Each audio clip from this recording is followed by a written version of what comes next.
건강365 박광식의 건강이야기, 오늘 함께할 주제는 바로 부비동염입니다.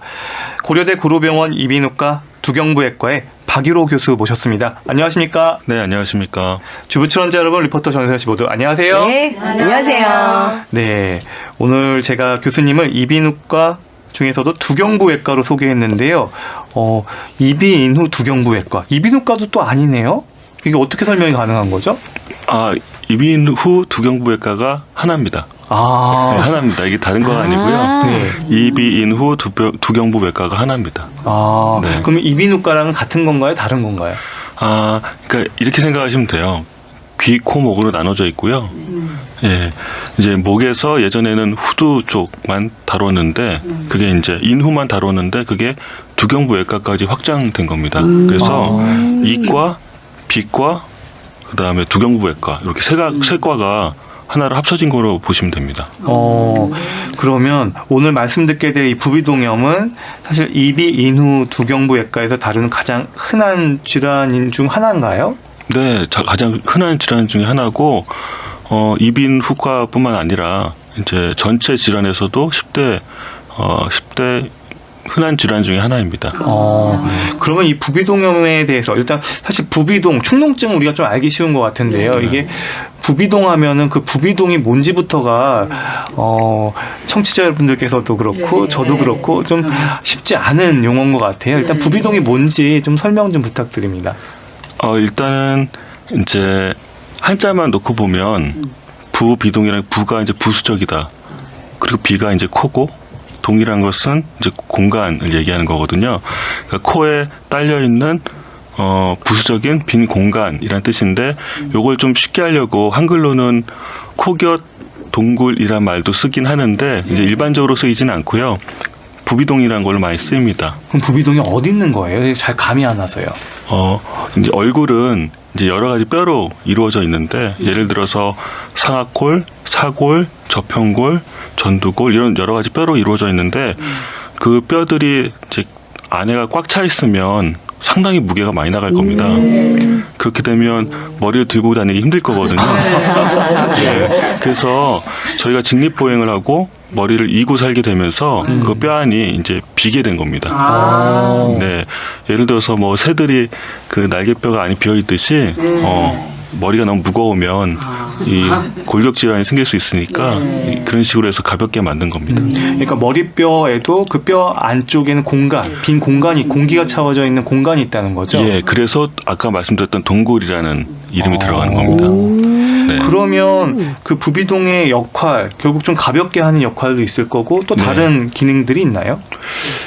그 가볍게 하는 거 말고 이제 부수적으로 뭐 습도를 조절한다든지 뭐 공기를 뭐 데운다든지 이런 것도 제한이 되긴 하는데 아직 명확하게 어떤 기능을 하는지 이렇게 설명하는 것은 없습니다. 그냥 이제 직립보행을 하다 보니까 이 뼈를 가볍게 하기 위해서 그렇게 된 거라고 보통 많이 생각합니다. 그러면 이 부비동에 사실은 공기만 채워져 있어야 되는 건데 여기 염증이 생긴다. 이건 어떤 의미인가요? 그래서 이제 비우긴 했는데 비웠으면 이제 청소를 계속 해야 될 거 아닙니까? 이 빈 공간을 계속 청소를 해야 된다는 거예요. 네, 그래서 이제 점액 선모 운동이라는 것이 이루어지면서 안에 먼지가 들어가더라도 그게 이제 다 쓸려서 나옵니다. 저절로요? 예, 저절로. 심지어는 뭐 수술 중에 그 안을 보면 뭘 이렇게 먼지 같은 게 떨어지면 그게 이렇게 밖으로 나오는 게 눈에 보일 정도로 그렇게 적극적으로 그런 청소 운동이 일어나는데 그것이 잘 안 되면 안에 뭔가가 고일 거고 그렇게 고인 것들이 이제 한마디로 썩는 거죠. 네. 썩는다라고 얘기를 하셨는데 그럼 그 부비동에서의 그 염증성 변화는 그러니까 썩는 거는 어떻게 일어나요? 그 안에 빈 공간이 어떤 것들로 이렇게 차오르는 건가요? 예를 들어서 뭐 분비물이 많이 고여서 그것에 그 분비물에서 균이 자랄 수도 있고요. 아니면은 곰팡이 같은 게 자리 잡고 자라서 덩어리가 되는 수도 있고요. 네. 골염이 심한 경우에는 이제 뭐가 분비된다기보다 뭐가 쌓인다기보다는 이제 점막 자체가 이렇게 부풀어서 안을 꽉 채울 수도 있고요.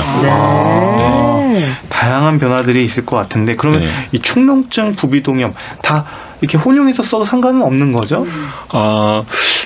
저희 의학적으로는 부비동염으로 통일하고 있기 때문에 근데 아직도 연세가 많으신 분들은 축농증이란 말을 많이 쓰시는데 축농증은 축이 쌓인다.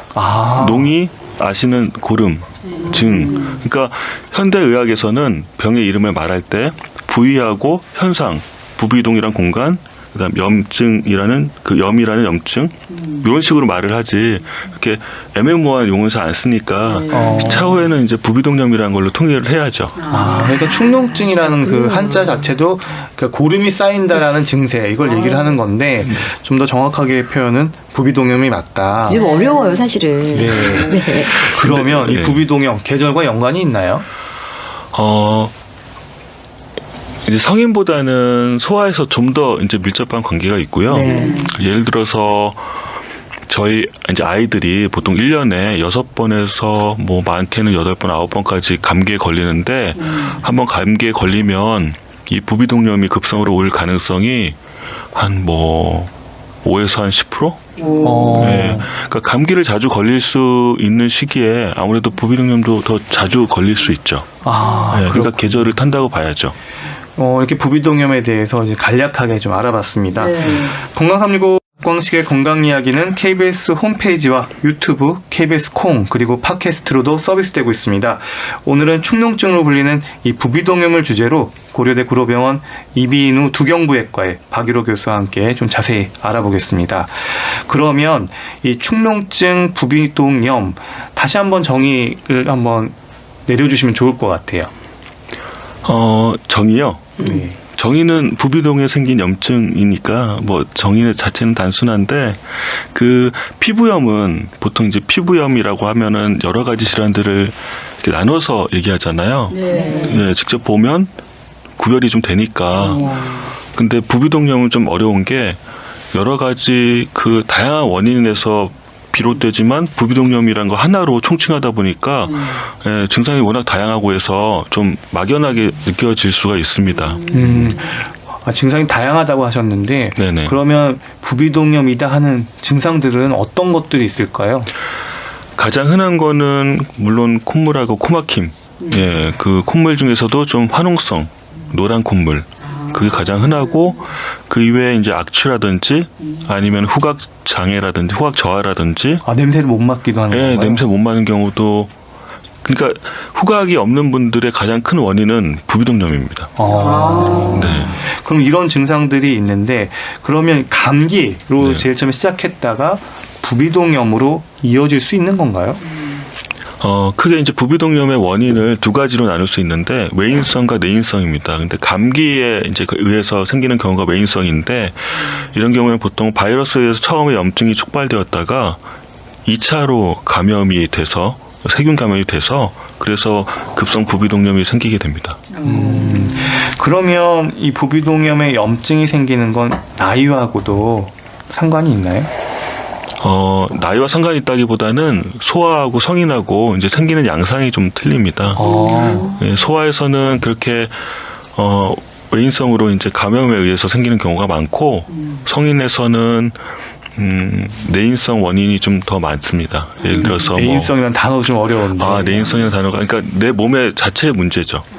예를 들어서 면역에 좀 왜곡이 있다든지 알레르기 같은 그런 경우에 생기는 경우가 많고 또 이제 코에 물혹이라는 것이 또 생겨서 부비동염이 생기는 경우가 많은데 그 성인에서는 이제 그런 식으로 물혹에 의해서 생기는 경우가 훨씬 많죠.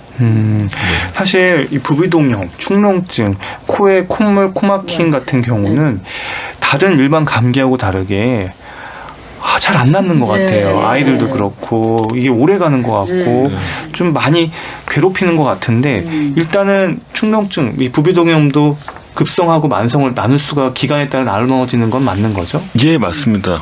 3개월 기준으로 해서 3개월보다 길어지면 저희가 만성으로 하고 있습니다. 이런 만성 축농증, 만성 부비동염 앓고 계신 분들은 많이 삶의 질이 떨어질 것 같은데요. 네. 사실 이 부비동염이란 질환이 뭐 그렇게 치명적인 질환까지는 아니지 않습니까? 근데 이 삶의 질에 영향을 워낙 많이 끼치기 때문에 저희가 또 이 질환을 극복하려고 많이 노력을 하고 있는 거고요. 질문 보셨죠? 환자분들은 그러면 네. 주로 어떻게 호소를 하세요? 그래서 어떤 병원에서 좀 어떤 것들이 힘들다고 얘기를 하세요?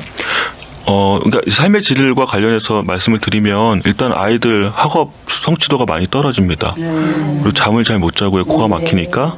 그리고 근무 중에도 이제 집중이 잘 안 되고 이런 것들이, 그리고 또 중간중간 이제 급성으로 좀 악화되면은 병원에 가게 되고 그러면서 자꾸 이제 결석 같은 걸 하게 되고 일을 잠깐 못 하게 되고 뭐 그런 것들이 영향을 많이 주죠.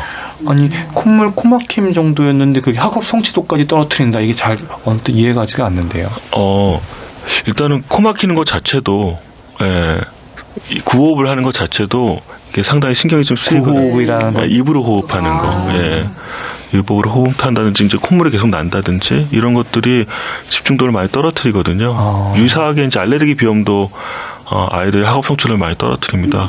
그리고 교우 관계에서도 좀 문제가, 의식을 상대방을 자꾸 의식하게 되면서 좀 그런 것도 사회적인 관계 형성에서도 좀 아무래도 좀 위축될 수 있는 여지가 있고요. 네. 그러면 보통 일반 감기는 뭐 일주일이면 다 낫는데 이거는 왜 이렇게 잘 낫지 않고 만성으로 가게 되는지, 혹시 만성으로 가는 위험 요인들이 있는 건지 궁금합니다. 급성에서 만성, 잠깐만요. 그러니까 질문이, 만성, 네. 이 다른 일반 감기는 네. 보통은 일주일이면 앓고 끝나잖아요. 이 축농증 같은 경우는 왜 이게 일주일로 안 끝나고 뭐 3개월 넘게끔 만성으로 진행되는지 이런 것들이 좀 궁금한데요.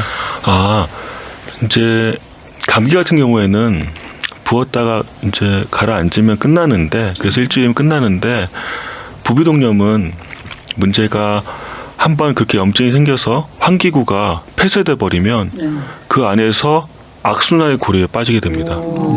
막혀 있으니까 더 배농이 안 되고, 그러면 안에서 더 균이 자라고, 균이 자라서 더 막고, 이런 악순환의 고리에 빠지면서 이거를 뭔가 중재를 해주지 않으면, 약을 써서 뭐 균을 잡는다든지 붓기를 가라앉힌다든지 이런 중재를 하지 않으면 이게 계속 병이 길게 유지되면서 만성으로 갈 가능성이 높은 겁니다. 그러니까 좀 구조적인 문제가 있을 수 있다, 이렇게 볼 수가 있겠네요.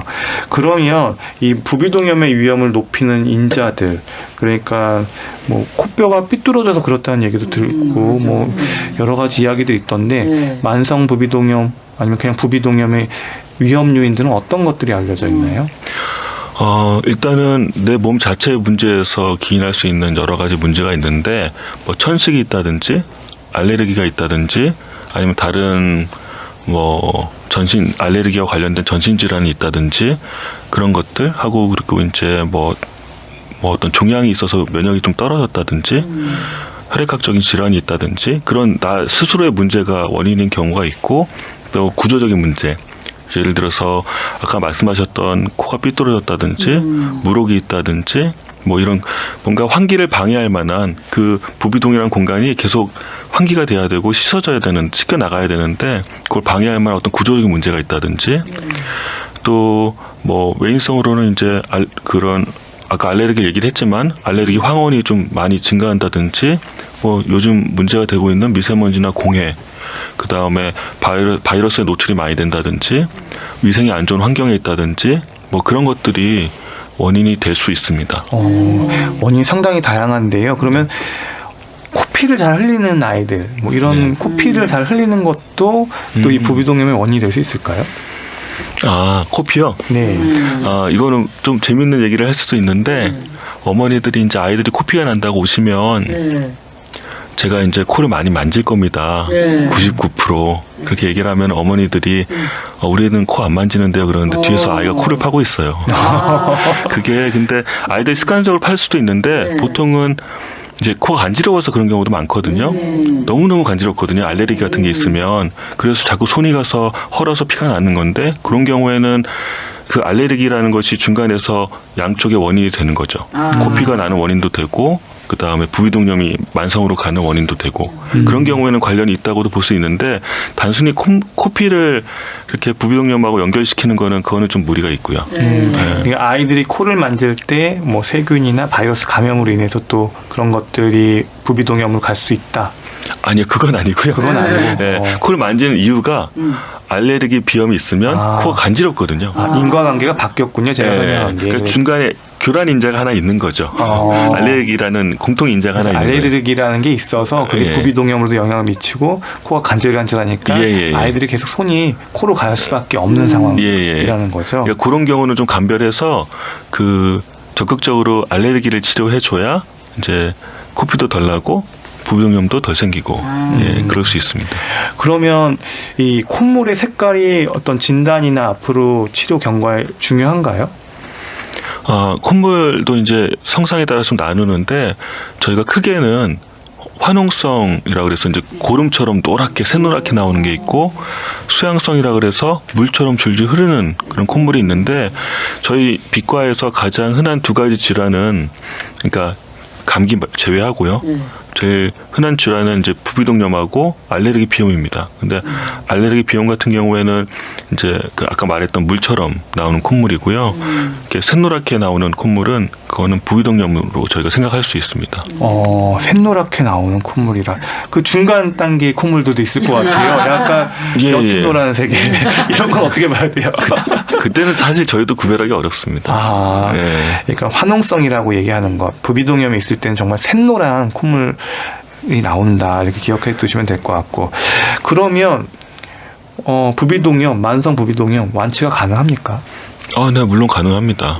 근데 이게 이제 주변에 어떤 생활 습관이나 아까 말씀드렸던 내 몸 자체에 어떤 문제가 내재되어 있는 경우에는 아무래도 그것 때문에 재발할 확률이 좀 있는데 예를 들어서 지금 나온 뭐 우리나라 쪽 통계나 미국 쪽 통계나 비슷한데요.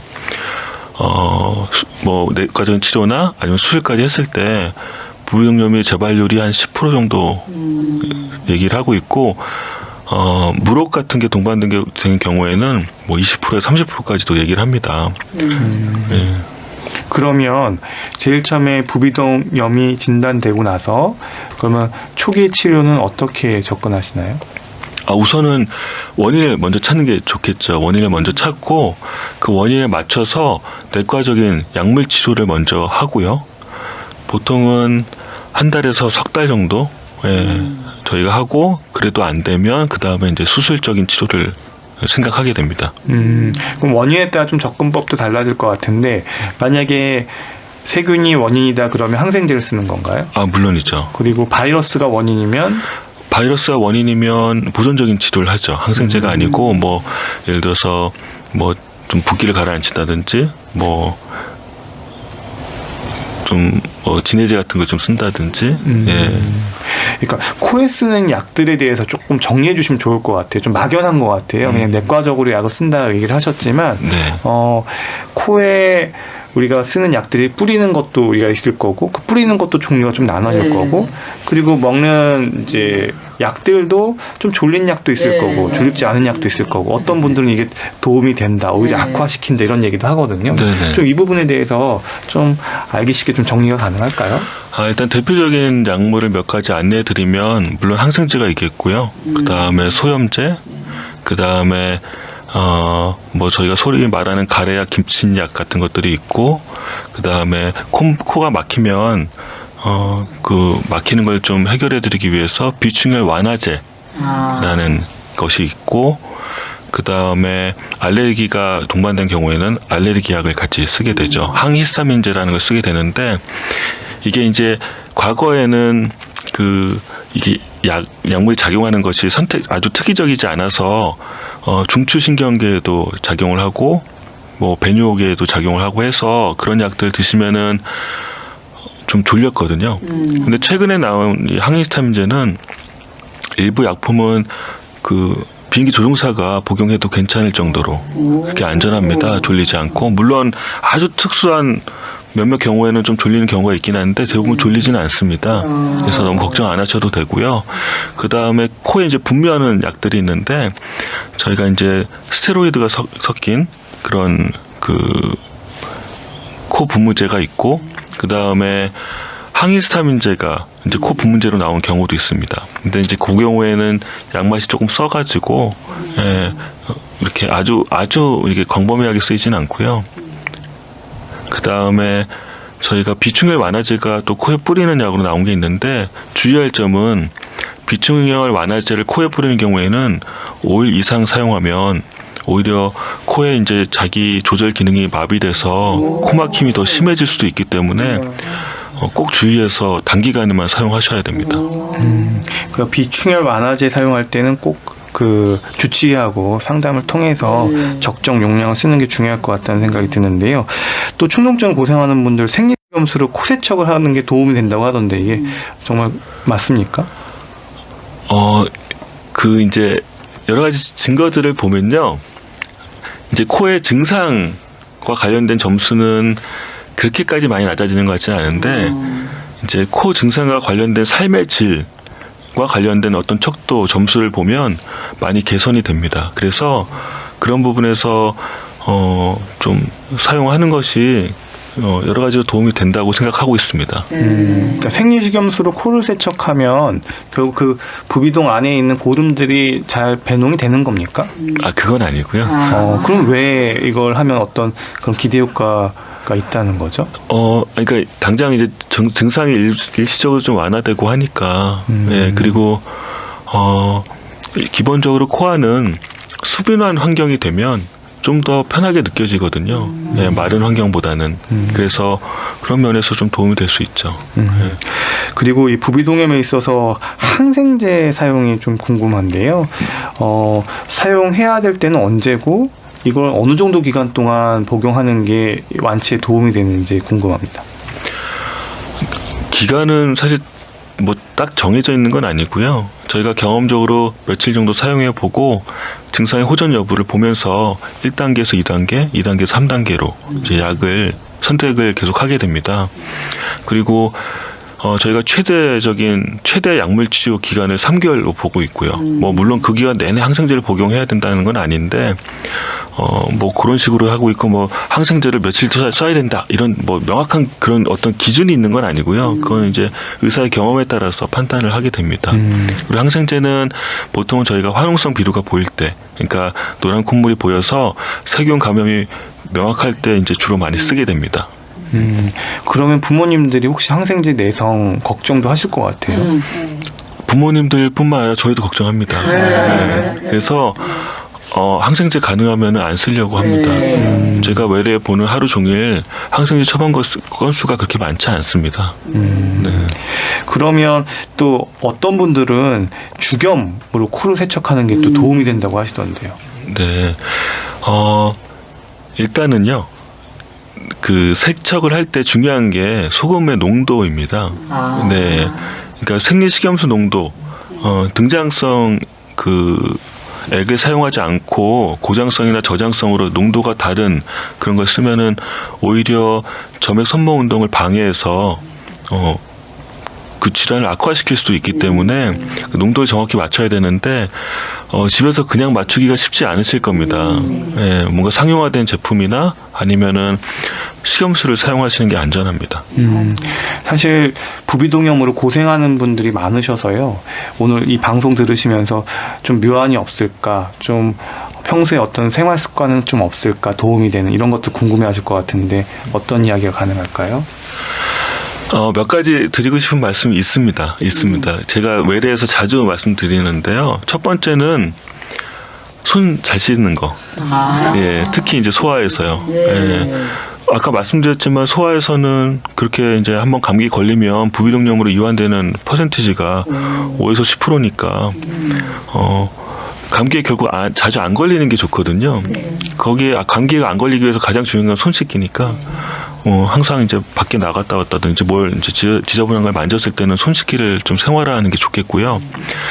두 번째는 부비동염이 안 낫는 병이라는 그 잘못된 그런 정보를 빨리 잊으시고, 코가 이제 증상이 있어서 그런 증상이 길어지면 그때는 꼭 이제 병원에 와서 적절한 치료를 받으시길 권고해드리고 싶습니다. 부비동염은 완치가 가능한 병이다. 이거 꼭 기억해 두시면 좋을 것 같습니다. 박광식의 건강 이야기, 오늘은 부비동염, 축농증에 대한 말씀 듣고 있습니다.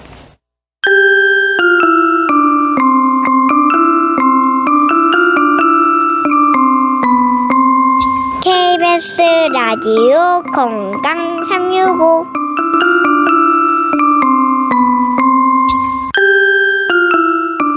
건강 365 박광식의 건강 이야기, 비교적 흔한 질환으로 알려진 축농증, 부비동염에 대해서 알아보고 있는데요. 고려대 구로병원 이비인후 두경부외과의 박유로 교수와 함께합니다. 과가 이비인후과는 진짜 익숙한데요. 네. 이비인후 두경부외과. 저는 개인적으로 그냥 귀코목과로 했으면 좋겠습니다. 그럼 너무 웃긴데요? 어. 저 진짜 궁금한 것 중에 하나가 앞에서 말씀하시기를 코가 삐뚤어진 것도 약간 영향이 있다고 하셨잖아요. 예. 그럼 코를 제 위치로 수술을 펴주면, 하게 되면 네네네. 그 부비동염에 걸리는 확률이 낮아질 수 있을까? 라는 생각이 그거는 좀 좀 다른 문제인데요. 일반인 분들도 일반적으로 질환이 없는 분들 대상으로 했을 때도 그렇게 비중격이 휘어져 있는 경우가 거의 50-60% 정도 되거든요. 그래서 이렇게 생각하시면 됩니다. 중적이 삐뚤어져 있다고 해서 반드시 병이 생기는 건 아니기 때문에 네. 예방적으로 한다는 것은 좀 무리가 있고요. 근데 원인이 됐을 경우에 교정하면은 이제 치료하는데 좀 더 많은 도움을 준다, 이렇게 생각하시면 됩니다. 그래서 삐뚤어져 있다고 네. 수술한다는 거는 그거는 좀 무리수가 있습니다. 네. 삐뚤어진 거는 그냥 놔둬도 증상 없고 증상 없고 예, 병이 없으면 놔두셔도 지켜봐도 됩니다. 된다. 예, 놔두셔도 됩니다. 오늘 이렇게 주부 출연자분들도 오늘 함께 이렇게 듣고 계시는데요. 혹시 질문 있으시면 한 분 정도 먼저 들어볼까요? 네, 앞에 나오셔서 질문 주시면 좋을 것 같아요. 선생님 안녕하세요. 예, 안녕하십니까. 저희 남편이 최근에 콧물이 흐르고 또 그런 밥상에서 식탁에서 화장지로 코를 풀고도 개운치가 않으니까 가래까지 이렇게 해서 화장지를 이만큼 싸놔요. 그래서 부부인 저도 엄청 불쾌감을 느끼거든요. 그래서 병원을 찾아갔는데 외래를 보고서 알레르기 검사를 하래요. 그래서 이제 알레르기 검사는 했어요. 근데 또 CT를 하래요. 그래서 CT는 지금 다음 주로 예약을 해놨거든요. 네. 그래서 그 CT 검사까지 해야 되는가? 그걸까지 봐서 수술을 할 수도 있다고 이렇게 얘기를 하시더라고요. 진짜 이 코에 네. 문제가 있으신 분들, 진짜 집에 가족이 한 분 있으면 진짜 휴지가 많이 쌓이는데, 좀 옆에 사람들이 안 좋아하죠. 민망합니다. 예. 근데 이 가족들이 이렇게 불편해하는 것, 뭐 하나하나 좀 짚어볼게요. 사실 네네. 이 부비동염으로 앓고 계신 분들이 이렇게 코를 푼 휴지들을 이렇게 막 놔두는 거는 괜찮나요? 안 괜찮죠. 옮거나 이러진 않나요? 그거 괜찮진 않죠. 당연히 치워야 되고요. 예, 바로바로 쓰레기통에 버리시는 게 좋겠고요. 이제 콧물이 나시는 거 자체만 두고 보면 이제 음식을 주로 드실 때 콧물이 나신다 그러면 첫 번째 감별해야 될 건 음식 유발성 비염이라는 게 또 있거든요. 식사를 한다는 거는 뭔가 이제 콜린성 자극을 주는 건데 그러면은 콧물이 많이 납니다. 네. 그런 경우에는 거기에 적절한 치료를 받으시는 게 좋고요. 그리고 만약에 진료를 보셨는데 CT를 찍자고 말씀하셨으면 코 안에 물혹이나 아니면은 뭐 약물에 잘 반응하지 않는 그런 화농성 그런 분비물이나 이런 게 있을 가능성이 높습니다. 그런 경우에는 적절하게 수술적인 치료도 고려를 해야 되기 때문에 어떤 구조적인 문제가 있는지, 병의 범위는 어떤지 이런 걸 확인하기 위해서 CT를 저희가 권고하고 있습니다. 네네. 찍을 필요가 있다, 이렇게 좀 정리해 보면 될 것 같은데요. 네. 하나 궁금한 거는 이 축농증이 있다고 아까 얘기를 하셨는데, 코 문제잖아요. 코 네네. 막힌 콧물인데 기침은 왜 하시는 거예요? 이제 저희가 이제 분비물이 나오면 원래 이제 코 안에서는 콧물이 지속적으로 조금씩 나오거든요. 네. 예, 제가 정확한 양은 기억이 안 나지만 대략 뭐 한 맥주 반 컵 정도는 매일 나옵니다. 맥주 반 컵이요? 네, 그 정도 나옵니다 매일. 그게 아까 말씀드렸듯이 그 빈 공간을 계속 씻어낼 만한 뭔가 분비물이 계속 나와야 되기 때문이거든요. 그게 이제 저희가 코를 통해서 그 부비동에서 자연공이라는 그 이제 환기구를 통해서 나와서 코 뒤로 넘어가서 저희가 삼키게 되는데 평소에는 저희가 의식을 못하죠. 못합니다. 근데 이제 그런 분비물이 많이 나오거나 그게 이제 뭐 진해지거나 양 자체가 너무 많아지거나 이러면은 저희가 그걸 느끼게 되죠. 그리고 그게 잘 안 삼켜지고 걸리면 이제 목에서 이물감을 느끼거나 아니면 자극이 돼서 특히 화농성 비료 같은 거는 자극이 되거든요. 기침을 많이 하게 됩니다. 그리고 킥킥거리고 다른 사람 옆에서 봤을 때 좀 불편해 보이죠. 그러면 이분의 경우는 만성 부비동염으로 볼 수 있는 건가요? 그럴 가능성이 높죠. 후비로도 이제 계속 증상이 오래 있으셨던 것 같으니까 그래서 아마 CT를 권했던 것 같습니다. 네. 혹시 부비동염이 있으면 좀 잘 때 기침이 심해지거나 뭐 그런 게 있나요? 이게 이제 잘 때 모든 감각이 예민해지거든요. 예를 들어서 뭐 이명 같은 것도 자기 직전에 가장 이제 괴롭거든요. 이제 주변에 자극이 적어지면서 내 몸 안에 신호에 예민해지는데 그것처럼 이제 목 안에서 있는 그런 자극도 간지러운 것도 낮에 이제 바쁠 때는 못 느끼다가 그때 느낄 수도 있고 또 하나는 누우면서 이제 분비물이 더 많이 넘어가서 그럴 수도 있죠. 그러면 축농증은 그러면 이제 원인을 찾아봐야 되는 건다고 얘기하셨잖아요. 네네. 그러면 병원에서 아까 뭐 CT 검사도 얘기했는데 와서 해야 되는 검사들 어떤 것들이 있는지 좀 정리 부탁드립니다. 일단은 내시경으로 코를 한번 봐야죠. 내시경으로 코를 먼저 본다. 네.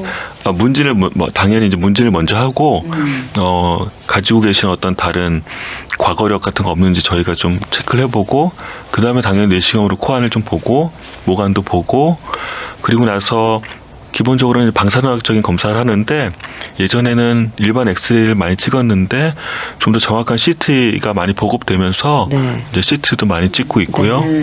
그 다음에 알레르기 검사를 합니다. 알레르기가 있으면 아무래도 알레르기라는 것도 결국 염증이 있는 거잖아요. 그 염증이 이런 부비동염을 유발하거나 악화시킬 수 있기 때문에 알레르기 검사를 합니다. 그 이외에 코의 통기도 검사라는 코가 얼마나 막혀 있는지 보는 그런 기능 검사도 하고 후각 유무를 확인하기 위해서 후각 검사도 진행하게 됩니다. 아니 상당히 검사가 많네요. 아니 그냥 콧물 코막힘이면 단순히 그냥 약 좀 먹고 말아야 되겠지 하고 병원 갔다가 이 검사 저 검사 얘기 들으면 좀 당황해하시는 분도 계실 것 같아요. 근데 지금 후각 검사 하신다고 하셨잖아요. 네네. 그 후각 검사는 어떤 식으로 진행이 돼요? 후각 검사요? 네. 후각 검사는 냄새를 이제 맡을 수 있는 어떤 물질의 농도가 어느 정도인지, 그 다음에 물질 한 서너 가지를 구별할 수 있는지, 네, 그 다음에 이 냄새가 무슨 냄새인지 정확히 맞추는지, 네, 그런 이제 한 3가지 형태로 하게 됩니다. 그거 말고도 뭐 전기를 신호를 주고 뭐 코에서 냄새를 맡는지 하는 뭐 다른 검사가 있을 수도 있고. 뭐 주사를 놔서 폐를 통해서 올라오는 냄새를 잘 맡는지 뭐 그런 검사도 하게 되는데 다 이제 주관적인 검사라서 저희가 좀 더 객관적으로 뭔가 증명할 수 있는 그런 검사를 개발하기 위해서 많이 노력하고 있습니다. 네. 그러면 급성과 만성 부비동염은 기간으로만 딱 구분하는 건가요? 네, 정의 자체가 기간으로 구별됩니다. 3개월로. 그럼 치료는 동일한가요? 치료는 다르죠. 어떻게 달라요? 급성에서는 이제 뭐 약물 치료가 좀 더 강조되고요. 예, 왜냐하면 아직은 가역적인 경우가 많기 때문에 약물로 이전 상태로 이제 돌아가게 이제 이전 상태로 되돌리기 위해서 하는 치료라고 보시면 만성 치료는 이미 오랫동안 이게 질환이 지속되면서 뭔가 교정하기 힘든 부분들이 많이 이미 생겨 있을 수도 있고. 만성으로 가게 할 만큼 뭔가 구조적인 문제가 숨어 있는 경우가 많기 때문에 그런 것들 때문에 이제 외과적인 치료가 좀 더 많이 이루어집니다. 그 축농증을 달고 사는 청소년, 뭐 아이들 보면 참 부모님들이 좀 안타까울 때가 많을 것 같은데 더군다나 집중을 잘 못하고 학업도 또 떨어진다 이렇게 느껴질 때면 이거 어떻게 해야 되나 방법을 좀 강구하려고 하실 것 같아요. 이럴 때 대안이 있습니까? 그 약물에 잘 반응하지 않고 계속 이제 증상이 지속되는 경우가 많은데 여기서 한 가지 이제 부모님들이 생각하셔야 될 게 그런 경우에는 뭔가 내인성 원인 아까 이제 내 몸에서의 어떤 부적절한 반응 때문에 그런 경우가 많거든요. 그런 경우에는 이거를 질환을 뭐 없앤다, 뭐 완치한다 이런 개념으로 접근하시면 좀 힘들 수도 있어요.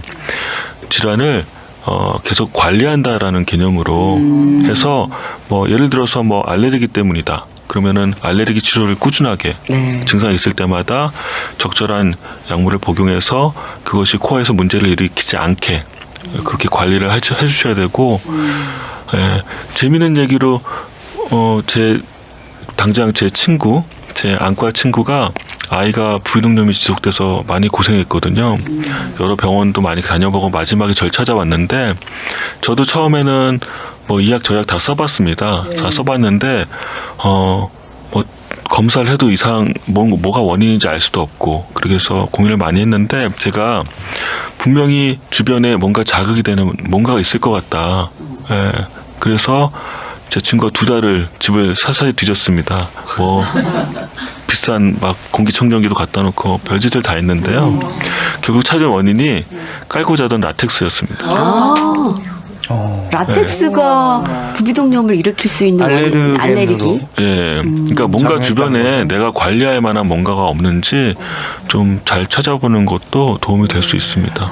딱 그것만 피하면 그러니까 부비동염이 사라졌다. 그러니까 그 아이는 그것이 문제였던 거죠. 그러니까 침대 밑에다가 네. 저희 라텍스 깔잖아요. 네. 예, 그게 이제 알레르기를 유발할 수도 있거든요. 그렇군요. 네. 저도 깔고 자지만 편하지만 어떤 사람은 안 맞을 수도 있습니다. 네. 그러니까 먼저 원인을 찾는 것, 그런 노력들이 선행돼야 된다. 그러면 원인을 뭐 찾으면 다행인데 그렇죠. 못 찾는 분들이 대다수일 것 같은데 맞아요. 어떻게 해야 돼요? 그러니까 뭐 유전적인 문제가 있을 수도 있고 생각지도 못했던 주변의 어떤 원인 때문일 수도 있고 한데 사실 아주 그런 경우는 좀 찾기가 힘들죠. 힘들죠. 근데 뭔가 이제 그 정확한 진단을 통해서 원인을 찾으려는 노력을 계속하고, 그다음에 관리해야 된다는 그 생각을 좀 가지고 계시면 그나마 좀 도움이 되실 것 같습니다. 근데 교수님, 물혹이 생긴다고 하셨잖아요. 성인의 네네. 경우는. 네네. 그 물혹을 생기는 걸 본인이 알 수 있는지, 아니면 그거는 왜 생긴 사람이 있고 또 잘생긴 사람이 있고 안 생긴 사람이 있고, 그건 왜 그런 거예요? 물혹이 이게 서서히 자라는 경우에는 제가 그 증상에 그냥 적응이 돼 버리거든요. 그래서 점점 냄새도 희미해지고 코도 점점 막혀가는데 잘 모르실 수도 있어요. 우연히 감기 치료 받으러 네. 이비인후과 가셨다가 네.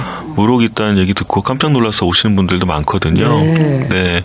근데 일단 뭐 좀 냄새가 좀 잘 안 난다든지 아니면 코가 막힌다든지 그러시면 한번 진료를 보시면 좋죠. 내시경을 한번 보면 금방 진단이 되니까요. 네. 많은 분들이, 근데 선생님께서는 분명히 이거는 재발도 한 10%밖에 안 되고 10%밖에 안 되고 네네. 잘 낫는다라고 하는데, 많은 분들이 안 낫는다. 주변에서는 왜 재발이 많으냐 이렇게들 얘기를 하시니까 이걸 어떻게 봐야 되죠? 그러니까 일단은